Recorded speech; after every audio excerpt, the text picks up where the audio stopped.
Assalamualaikum warahmatullahi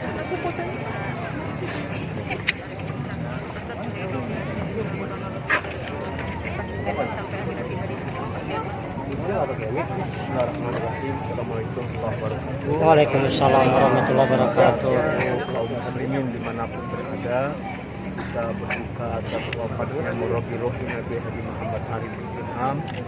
Kami atas nama keluarga besar Majelis Al-Zikra mengucapkan jazakallahu khairul jaza atas doa-doa yang selama ini dipanjatkan dan atas support untuk beliau, dan beliau orang yang sangat gigih. Sakitnya selalu beliau katakan tidak sakit. Kita tahu beliau merasakan sakit, tapi beliau mengatakan ini dari Allah Subhanahu wa Ta'ala dan indah bersama dengan Allah. Jadi ketika berangkat ke Penang, insya Allah dengan ikhtiar berobat untuk kesembuhan. Kemudian qadarullah, kemudian sampai hari ini beliau diwafatkan, dan yang terjadi dalam proses pengobatan itu justru adalah ketauladanan yang beliau contohkan.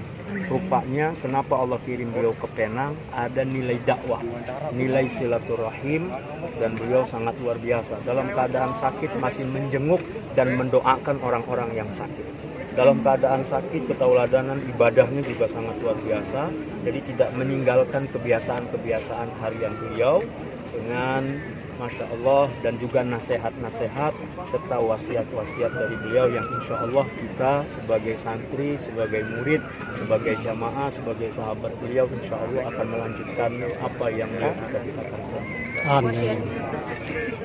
Di antaranya adalah 3 hal, yaitu cintailah Allah, cintailah Rasulullah, dan cintailah umatnya Rasulullah Sallallahu Alaihi Wasallam. Ustaz, mungkin kalau boleh sedikit dideskripsikan keseharian beliau seperti apa sih, Ustaz? Beliau ini humoris, supel, perhatian, bahkan dalam hal-hal yang kecil sekalipun. Beliau mengajarkan kalau dulu, ya pertama begini, ketika kami berguru kepada beliau, awal pertama yang beliau katakan, lihat saja, ikuti saja, apa yang antum melihat baik dari abang ikuti, yang menurut antum tidak baik nggak usah diikuti. Nah, beliau mengajarkan keteladanan daripada banyak ngomong, tapi keteladanan lebih tepat. Ya, lisanul hal afsah min lisanil maqal. Contoh saja dalam urusan yang kecil, bagaimana kalau pergi dakwah kemana-mana, itu di dalam tasnya itu ada baju ganti, siwak, sikat gigi, sabun, wangi-wangian, maaf sampai pakaian dalam untuk kebersihan beliau perhatikan betul itu.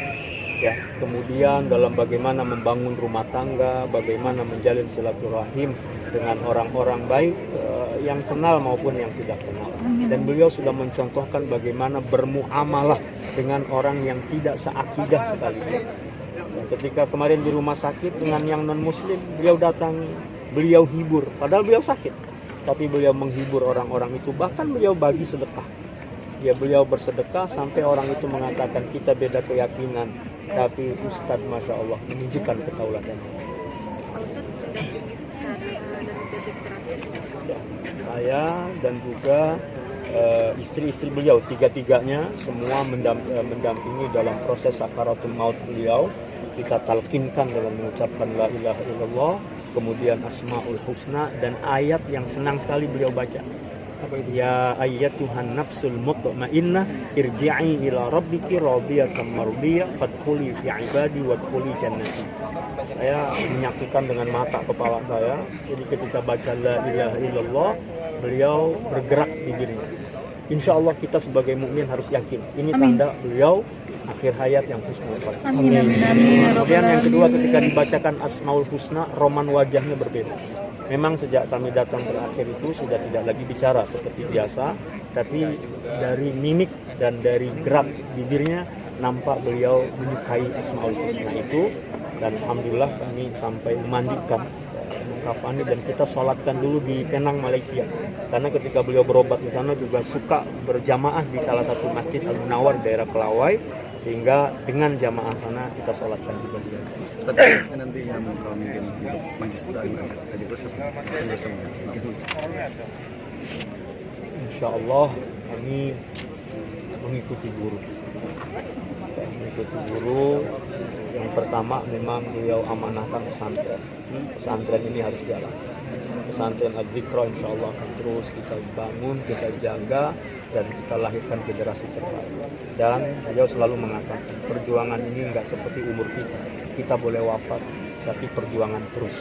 Artinya semua insya Allah kita akan berjuang, melanjutkan perjuangan beliau. Pak Ustadz, terbilang kan Pak Ustadz ke sahabat terdekatnya beliau ada pesan-pesan menitip anak-anak atau keluarga ke Pak Ustadz? Ya, diantaranya ada beliau sebut anaknya jadikan ulama. Ada lagi yang beliau sebut anaknya jadikan sebagai imam. Ya insya Allah amanah-amanah ini kita jaga insya Allah.